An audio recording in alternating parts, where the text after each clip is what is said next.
Hi, I'm Carla Aston. I'm here at my studio today. This is a Sunday, and I'm getting ready to move out on Tuesday. Packing things up and getting ready to downsize a little bit more. 2 years ago, I downsized from 1,000 square feet to around a little under 500 square feet. And I have one employee in here with me. And basically, this is a big sample room. So we are about an hour north of Houston, and it really behooves us to have samples out here because wasting that time driving for every little thing we might need is kind of a pain.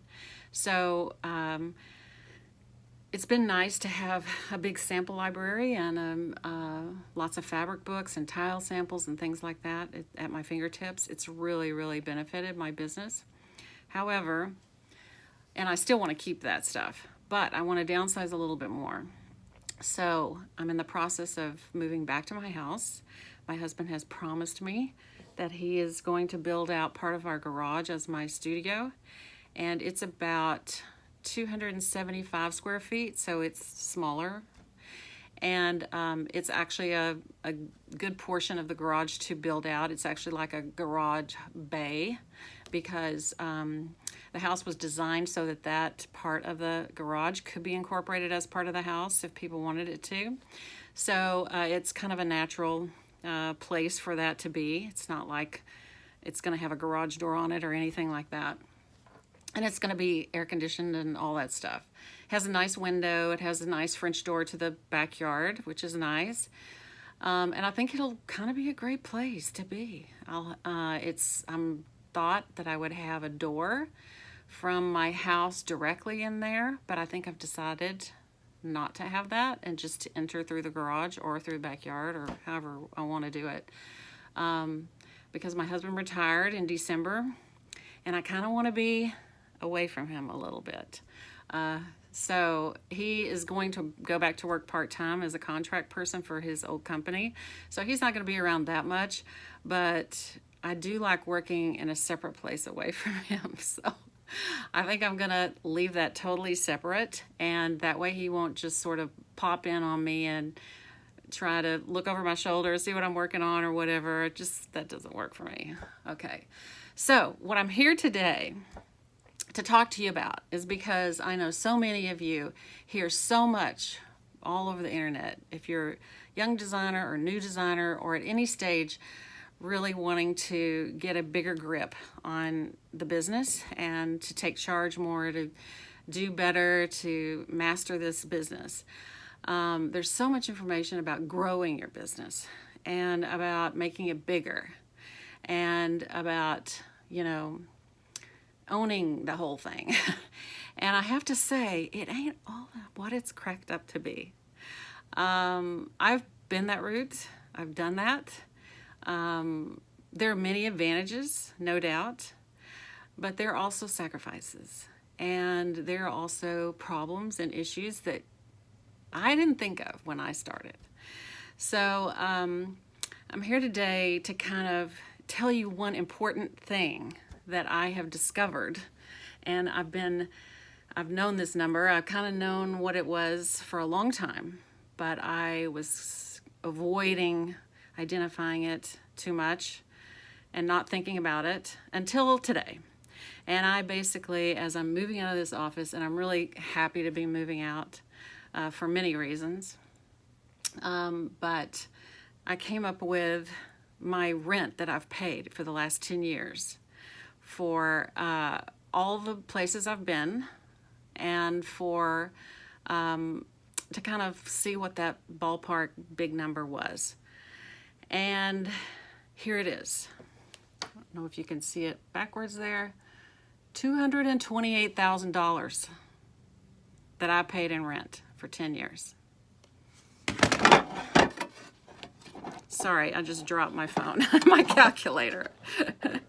I knew that number was over 200, but I didn't know quite. I just didn't come to grips with it, And let me tell you something. After 10 years, it adds up, right? And I don't have a lot of space. Right now, I have under 500 square feet. What I did is I kind of averaged the rent that I've paid through the 10 years. And basically came up with $1,900 a month, which was about what my rent was. That does not include internet, phone, anything else associated with rent, electricity, or anything else you might have to pay. Nothing. It's just rent. And I've had 3 different offices. The first one started out as I was going to get it for free. And that's another tale. I was going to get free office space in a building with a contractor, and we were going to share maybe an employee, and we were going to do remodeling projects together. I moved in lock, stock, and barrel. I bought furniture. I hired someone, and he went out of business, went bankrupt within 4 months. So I was left there. I had to pay the rent on that place for half a month or whatever till I got out, moved back to my house. And then because I had an employee, I was searching madly for a new place because I didn't want to stop. I had jobs coming in, I had work, I really wanted to kind of pick up and go. And I realized, okay, I'm going to have to pay rent, That was just too good to be true. So I moved down the street to another location. It started out I had signed a 3-year lease, $1,500 a month. And that sounded okay for now, even though that was more than I anticipated, okay? And this is all within 6 months' time. I was like going from no rent, no overhead to a full-time employee, and now $1,500 a month in rent. And so then for the next 2 years after that, it went up to around $2,050 or something like that. Okay, then so I was there 3 years. Then, of course, comes along new lease signing time, and hello, the rent goes up, and there's a new owner, and blah, blah, blah. And so before long, I was paying like $2,200 a month, something like that. And every year that I kept signing, of course, they want you to do not 1 year. They want you to do 2 or 3 years or 5 years. And so I would sign up for like 2 years because that would get me at least able to have that space for a little bit longer. And I would think, okay, I got to make a move. I can't just keep throwing away this money every month. I really should be, investing in something or whatever. So I kind of kept signing the 2-year, and it just kept going, And then finally, 2 years ago, a little over 2 years ago, I decided I really needed to downsize. I didn't use all that 1,000 square feet I had. I wasn't using some of the space. I didn't only have one employee again. I had grown up to like 3 or 4, sized down to 1 again, and I really didn't need that much space. So I was looking around, found this space. This is kind of like a WeWork space. Everybody has their own little offices, and then we share a conference room. We share bathrooms, we share a break room, and there's a little lobby. So I thought it would work out, and also they rent 1-year leases. They have 1-year leases, but it's very high per square foot, okay? So here, for less than 500 square feet, I pay $1,345 a month. And while it was less than my $2,200 or whatever that was, it's still considerable. And, I basically booked it for a year thinking it'll be a transition time and then I'll decide what the heck I'm going to do. Well, then I got busy. Things were going fine. And I thought, well, I'll stay 1 more year and try to figure it out. Then this year, I've had illness with my mother-in-law, with my mother. Both of them have been in the hospital many times, have been both moved to assisted living and independent living facilities. Just taken a lot of my time and away from my business, and I needed that free time, and I'm still going to need it because it's an ongoing thing that's not going to go away. And so I just decided that I needed to make a severe cut in my overhead, and also to, these days we can actually contract out so much assistance online and everywhere.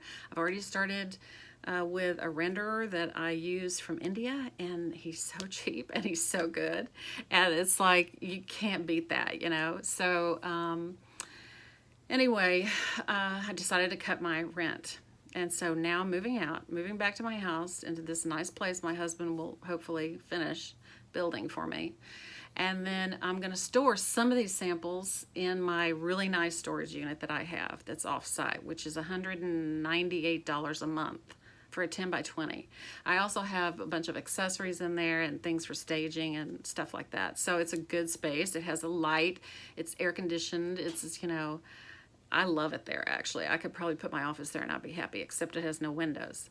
So anyway, I'm happy to be moving, and I just want to caution others out there before you just, you know, jump into making big decisions about your business. You know, plan ahead, and think about how that money adds up, and don't let it get away from you. Like every year when you know, think about, oh, that lease is coming up, or, you know, there's employees that I need to deal with. You have to be on top of it all the time, and you have to just constantly, you know, plan for what your next move is. So, you know, I kind of let this whole rent thing and my overhead sneak up on me, and I just kept, you know, trying to bankroll it.